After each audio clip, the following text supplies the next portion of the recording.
Saludos, mi nombre es Natalia Galazzi. Vengo a hablarles sobre los medios probatorios.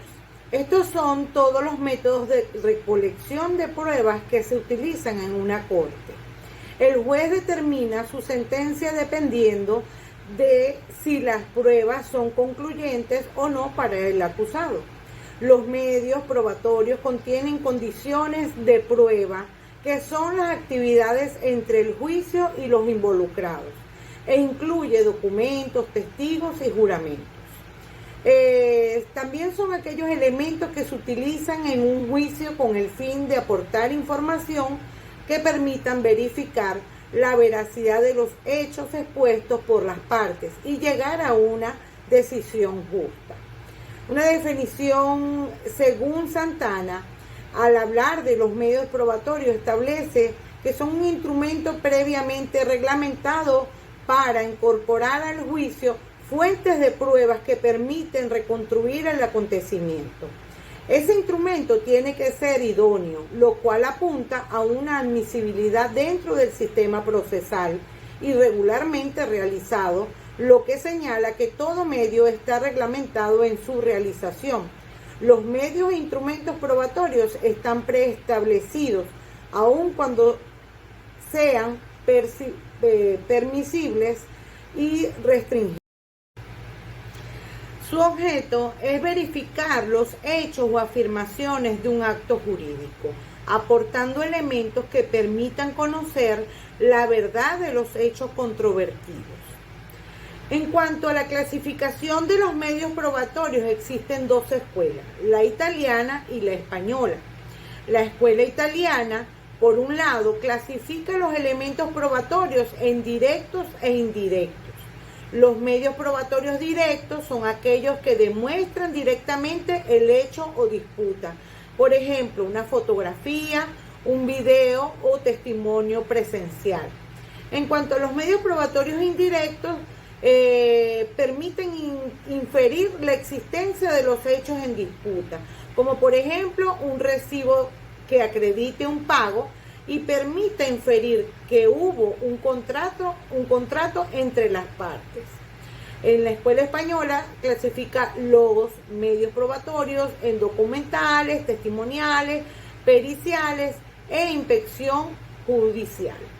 Los medios probatorios documentales son aquellos documentos que acreditan la existencia de los hechos en disputa, por ejemplo, contratos, facturas o actas.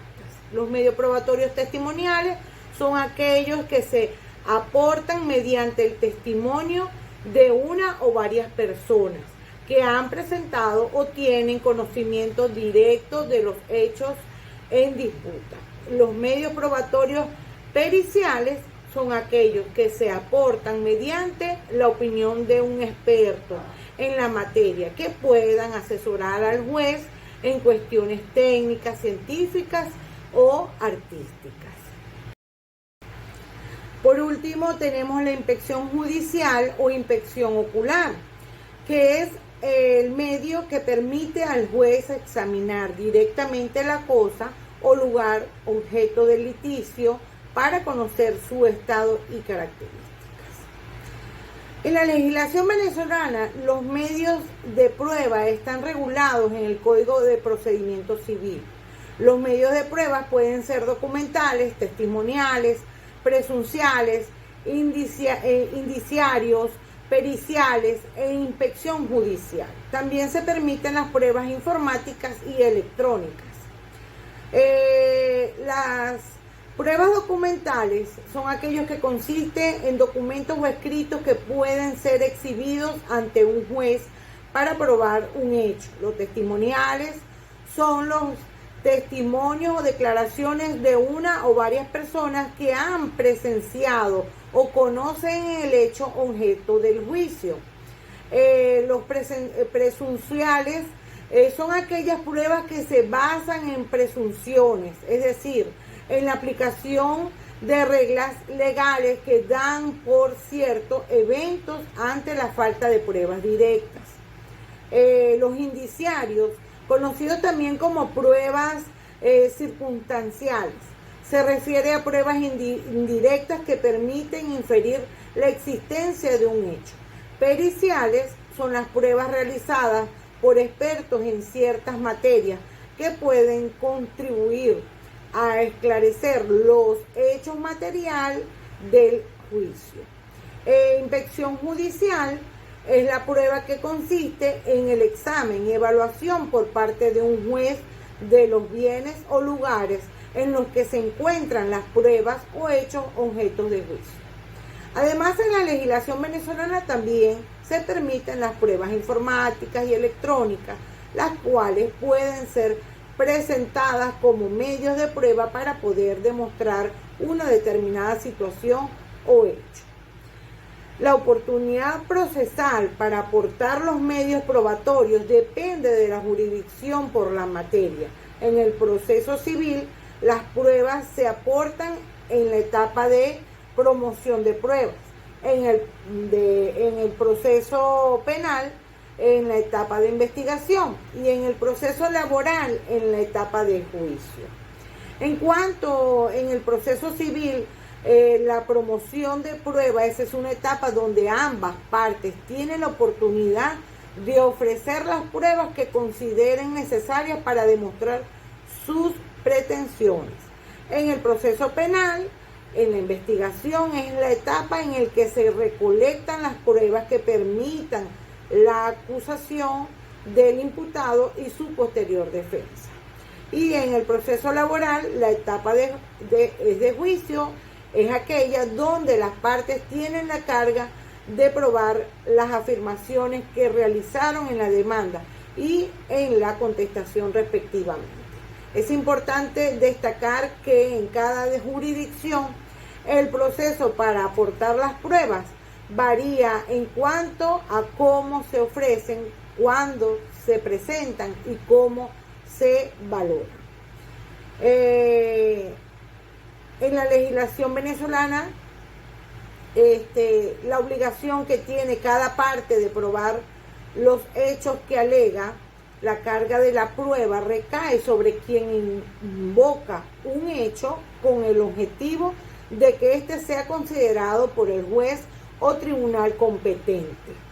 De este modo, la parte que alega un hecho debe presentar las pruebas necesarias para poder demostrarlo.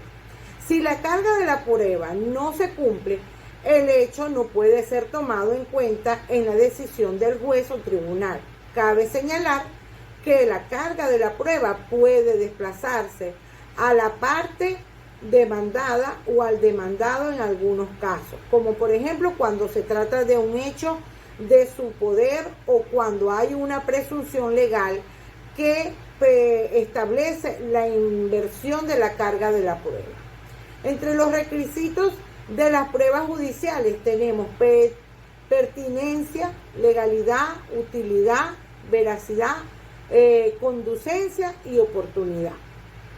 El requisito de pertinencia, la prueba debe estar relacionada con el hecho en discusión y ser relevante para la decisión que se busca. En el requisito de legalidad, la prueba debe ser obtenida de manera lícita, es decir, sin violar derechos fundamentales o las normas que regulan su obtención. En los requisitos de utilidad, la prueba debe ser útil para la decisión que se busca, es decir, que tenga un valor probatorio suficiente y constituya al esclarecimiento de los hechos. El otro requisito de veracidad, la prueba debe ser veraz, es decir, que corresponda con la realidad de los hechos. El requisito de conducencia, la prueba debe tener una relación causal o lógica con los hechos que se pretenden probar. Y el requisito de oportunidad, la prueba debe ser aportada en el momento procesal oportuno, es decir, dentro del plazo y periodo establecido por la ley para las pruebas y en cualquier otro momento en que se permita su aportación. Es importante concluir adecuadamente con estos requisitos, ya que de lo contrario la prueba podría ser. Al hablar de la interpretación, apreciación y valoración de las pruebas, corresponde al juez o tribunal, quien debe tomar en cuenta todos los elementos probatorios aportados al juicio, considerando su eficacia, relevancia y coherencia. El juez debe valorar la prueba conforme a su sana crítica y conforme a las reglas de la lógica y la experiencia, para poder emitir un fallo justo y adecuado a las pruebas presentadas en el juicio. Muchas